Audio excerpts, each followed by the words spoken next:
चेतक का जन्म गुजरात में चोटीला के पास भीमोरा नामक गांव में हुआ था और खोड़ गांव के दंती शाखा के एक चारण ने भीमोरा के एक व्यापारी के पास से 3 काठियावाड़ी नस्ल के घोड़े खरीदे थे।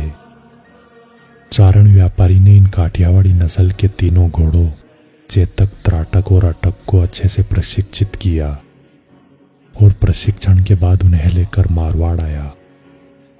चारण व्यापारी द्वारा ऊंची कीमत लगाने के कारण मारवाड़ में इन घोड़ों को किसी ने नहीं खरीदा, तो वह मेवाड़ की तरफ बढ़ा और महाराणा प्रताप के पास जा पहुंचा। घोड़ों की नस्ल व वफादारी के बारे में बताते हुए उसने महाराणा से तीनों घोड़े खरीद लेने की विनती की, लेकिन महाराणा ने भी ऊंची कीमत और अनजान व्यापारी से घोड़े खरीदना उचित नहीं समझा। व्यापारी ने भी तीनों घोड़े श्रेष्ठ नस्ल के होने के कारण बार बार विनती की। अंत में महाराणा ने इन घोड़ों की परीक्षा लेने की सोची और व्यापारी से कहा कि इन घोड़ों की वफादारी और समझदारी का कोई सबूत पेश करो। कहते हैं कि व्यापारी ने बड़े घोड़े अटक को अपने पास बुलाया और उसके पैरों के नीचे पिघला हुआ कांच डाल दिया ताकि घोड़े के चारों पैर मजबूती से चिपक जाएं। अटक के चारों पांव चिपकाकर व्यापारी दूर चला गया और अपने मुंह से कुछ ऐसी आवाजें निकाली मानो वह कोई संकट में फंसा हो।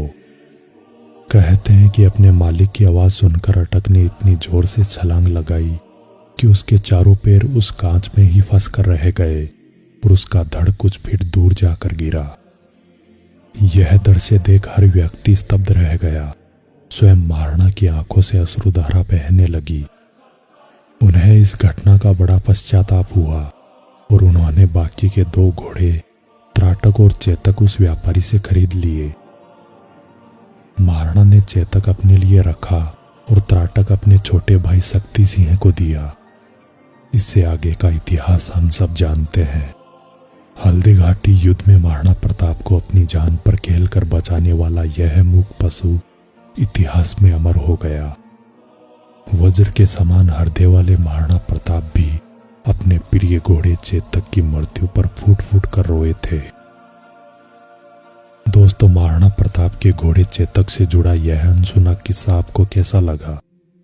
कृपया लाइक एवं कमेंट जरूर करें। हम आपके लिए इतिहास से जुड़े रोचक एवं रोमांचक वीडियोस लाते रहेंगे। हमारे चैनल से जुड़े रहने के लिए सब्सक्राइब करें। धन्यवाद।